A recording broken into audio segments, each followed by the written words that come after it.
Kita akan memberikan peringkat pada kendaraan hias karnaval Brasil yang terburuk dimulai dengan yang ini. Tahukah Anda pesepak bola terkenal dunia mana yang terkait dengan wanita ini?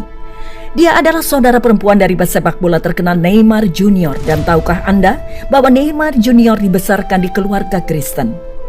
Sangat mungkin saudara perempuannya juga mengetahui Injil dan mengetahui pesan Tuhan Yesus Kristus dan cukup jelas hari ini menolaknya.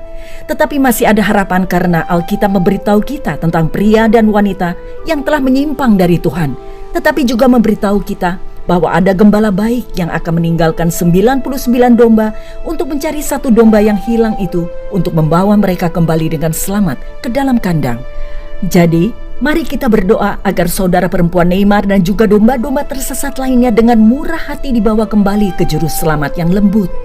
Namun pertunjukan berikutnya menunjukkan perilaku yang lebih memalukan saat kita melihat ejekan pada Taman Eden. Seperti yang Anda ketahui, dosa, rasa sakit, dan kematian masuk ke dunia ketika Adam dan Hawa tidak mentaati Allah dengan memakan buah terlarang itu. Dan sejak hari itu, kita sebagai manusia memiliki keinginan alami untuk melakukan hal-hal yang benar-benar dibenci Allah. Itu sebabnya kita berbohong, marah, sombong, dan egois. Itu sebabnya kita memiliki pikiran yang tidak bersih. Karena kita berdosa sejak saat kedua orang itu memakan buah terlarang tersebut. Dan di sini mereka mengolok-olok Taman Eden dan kisah-kisah Alkitabiah. Anda dapat melihat ketiga apel ini dan juga memperhatikan ular berukuran raksasa yang menggoda Adam dan Hawa. Dan yang terburuk dari semuanya, Anda dapat melihat ejekan tentang bagaimana kedua pemain yang berpura-pura menjadi Adam dan Hawa ini menari dengan cara yang begitu jahat. Oke, ini adalah bagian dari karnaval yang membuat semua orang ketakutan. Dan apa yang akan Anda lihat bukanlah rekaman yang diambil dari karnaval Rio de Janeiro, tetapi berlangsung di karnaval Sao Paulo yang pada dasarnya terjadi pada waktu yang sama. Apa yang mereka lakukan sekarang? Saat ini, mereka melanggar 10 perintah Allah yang pertama dengan membuat patung pahatan, membuat berhala dari benda-benda yang ada di langit di atas. Kerubin emas merah besar mencoba meniru benda-benda ini. Kita tahu bahwa mereka sedang mencoba untuk membuat gambaran makhluk malaikat dan beberapa saat kemudian, setelah patung-patung ini melewati jalanan di Sao Paulo, tahukah Anda apa yang terjadi selanjutnya? Ini, dan ini sayangnya terjadi. Ada banyak spekulasi di media sosial tentang apakah ini penghakiman Tuhan, dan saya hanya ingin mengatakannya dengan sangat lembut. Mari kita semua berhati-hati karena kita tidak tahu apakah itu benar atau tidak. Tidak satu pun dari kita yang mengetahui pikiran Tuhan, dan mari kita berdoa untuk orang-orang Brasil yang saat ini sedang berusaha untuk memperbaiki keadaan mereka setelah bencana yang begitu mengerikan tersebut. Nah, jika Anda melihat patung malaikat yang baru saja kita lihat itu menyeramkan, lihatlah pemandangan kuburan ini. Bahkan orang yang tidak percaya dapat melihat bahwa ini adalah kejahatan. Mereka secara harfiah berpura-pura membangkitkan yang mati dari kematian. Tetapi apakah Anda tahu bahwa benar-benar akan ada kebangkitan semua tubuh yang pernah hidup? Semua tubuh di semua kuburan suatu hari nanti bangkit ketika Tuhan Yesus Kristus kembali. Orang benar akan bangkit bersama Kristus menuju kehidupan kekal, tetapi orang fasik, mereka juga akan bangkit, tetapi mereka akan bangkit untuk dilemparkan ke dalam siksaan kekal selamanya, terpisah dari Allah suci yang penuh kasih. Karnaval ini disebut sebagai pesta terbesar di dunia, dan saya membaca salah satu artikel surat kabar yang memiliki tajuk utama dan isinya seperti ini. Karnaval Rio 2023 adalah perayaan hidup yang semarak. Sekarang, saya tidak tahu karnaval apa yang mereka sedang tonton, karena yang saya lihat bukanlah perayaan hidup yang semarak, tetapi perayaan kematian yang semarak. Hampir setiap kendaraan hias memiliki semacam tema yang terkait dengan kematian dan kegelapan. Ada tengkorak, rangka, bahkan ada kapal kematian besar, dan dunia telah mengubah kematian menjadi sebuah lelucon. Itu sebabnya Halloween sangat populer, karena kita pikir jika kita bisa berdandan dengan pakaian konyol, bisa mendadani kematian dan mengolok-oloknya, tiba-tiba hal itu akan menghilangkan kenyataan dan keseriusan dari kematian itu sendiri. Tapi inilah kebenaran buruknya. Tidak peduli seberapa banyak kita mentertawakan kematian, tidak peduli seberapa banyak kita bertepuk tangan dan merayakan hal-hal kelam ini, semua hal itu tidak menghilangkan kenyataan bahwa setiap pria dan wanita akan berdiri di hadapan pencipta mereka. Dan semua orang yang telah menolak pengorbanan yang Yesus Kristus lakukan ketika ia mati di kayu salib, ketika dia menumpahkan darahnya untuk para pendosa, semua orang yang menolak dia akan mendengar kata-kata ini.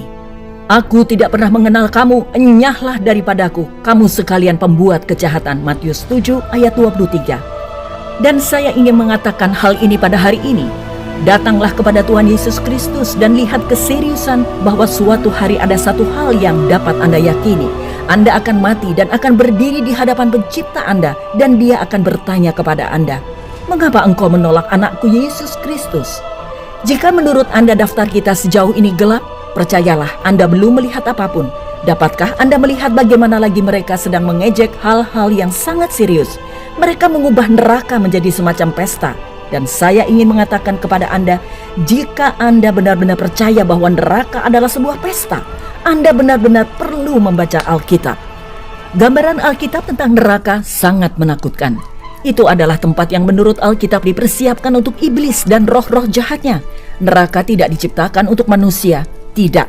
Itu adalah sebuah hukuman yang sangat berat, sehingga akan menghukum roh jahat, makhluk spiritual yang tidak memiliki daging dan darah. Itu adalah tempat di mana ada lautan api, dan apa bahan bakar untuk api itu? Jiwa. Jiwa demi jiwa akan memberi makan api itu, sehingga tungku tersebut tidak akan pernah padam. Itu adalah tempat di mana cacing tidak mati. Itu adalah tempat kegelapan yang suram, tempat di mana tidak ada istirahat, tidak ada tidur, tidak ada kedamaian. Dan sepanjang hari jiwa-jiwa di neraka akan meneriakkan, "Mengapa? Mengapa saya tidak berpaling kepada Kristus? Mengapa saya tidak menaruh iman saya kepadanya? Satu-satunya yang dapat merebut jiwa saya dari tempat yang mengerikan ini. Tetapi sekarang sudah terlambat. Pintu neraka ditutup selamanya." Dan saya ingin mengatakan kepada Anda, itu adalah salah satu pesta yang Anda lebih baik berharap Anda tidak pernah diundang. Karena sebenarnya semua orang diundang ke neraka, dan satu-satunya cara untuk keluar dari neraka adalah dengan beriman kepada Tuhan Yesus Kristus. Tetapi inilah kendaraan hias yang mungkin membuat orang Kristen di seluruh dunia sangat marah. Ketika saya melihat ini, sejujurnya saya tidak tahu harus berkata apa. Saya kehilangan kata-kata. Ada wanita yang benar-benar menari dengan setan sesuai istilahnya. Mereka menari di atasnya seperti ada semacam pesta, dan apa yang membingungkan saya adalah meskipun Alkitab mengatakan bahwa kita harus menyembah Tuhan dalam roh, tetapi bagaimana kota itu dapat membuat patung setan berukuran raksasa? Apa yang dilakukan orang-orang ini? Mereka hanya membuktikan bahwa Alkitab itu benar.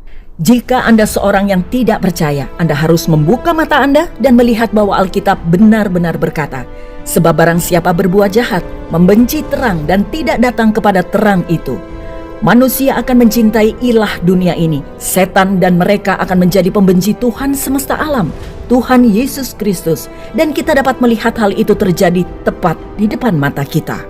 Sekarang, rekaman yang akan saya tunjukkan adalah yang paling menghujat. Saya hanya akan menampilkan klipnya secara singkat karena saya tidak ingin pikiran Anda yang berharga terekspos pada lebih banyak penghujatan yang diperlukan untuk membuat poin ini.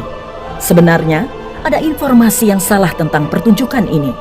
Orang-orang percaya bahwa pertunjukan ini terjadi pada tahun 2023 karena banyaknya video tersebut di YouTube dan TikTok. Tetapi yang tidak mereka ketahui adalah bahwa ini sebenarnya terjadi pada tahun 2019, 4 tahun lalu di salah satu karnaval Rio de Janeiro. Jadi mengapa saya membicarakannya sekarang? Nah, apa yang terjadi dalam pertunjukan ini sangat serius dan menunjukkan denyut jantung dari semua karnaval Brasil ini. Apa yang mereka lakukan dalam pertunjukan itu? Sepanjang pemeragaan akan pertempuran antara iblis dan Tuhan Yesus Kristus ini, sepanjang itu kita melihat Yesus dikalahkan, dihancurkan, dipukuli. Tidak pernah kita melihat Yesus bangkit. Tidak pernah kita melihat Yesus menaklukkan semua kegelapan. Dan itulah pesan dari karnaval Rio de Janeiro. Mereka ingin mengirimkan pesan bahwa kegelapan yang menang. Alkitab berkata, dan inilah hukuman itu, terang telah datang ke dalam dunia. Tetapi manusia lebih menyukai kegelapan daripada terang, sebab perbuatan-perbuatan mereka jahat. Yohanes 3 ayat 19.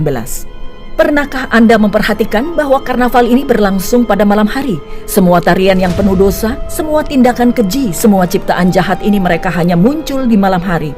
Namun Tuhan memanggil kita untuk menjadi anak-anak terang. Tuhan menyuruh kita untuk mengikuti terang dunia. Anda lihat kita hidup di dunia yang gelap, tetapi terang dunia masuk ke dunia ini 2000 tahun yang lalu.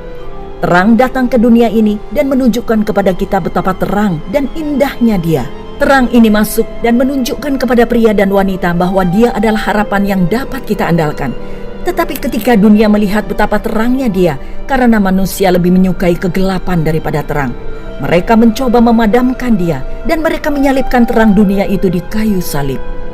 Dan di sana, di kayu salib, Alkitab mengatakan antara jam ke-6 dan jam ke-9, kegelapan menyelimuti bumi. Seluruh dunia menjadi gelap ketika Yesus disalibkan, dan di antara 3 jam itu, semua dosa dunia, kegelapan kita, rasa malu kita, semua kejahatan yang telah Anda dan saya lakukan, semua kegelapan itu disatukan dalam 3 jam itu dan diletakkan di atas Tuhan Yesus Kristus, di mana di sana Dia disiksa saat Allah menghukum Kristus karena kegelapan kita, karena dosa kita, sehingga kita dapat diampuni. Dan kemudian mereka mengambil tubuh Kristus setelah Dia mati dan mereka membaringkannya di kuburan yang gelap.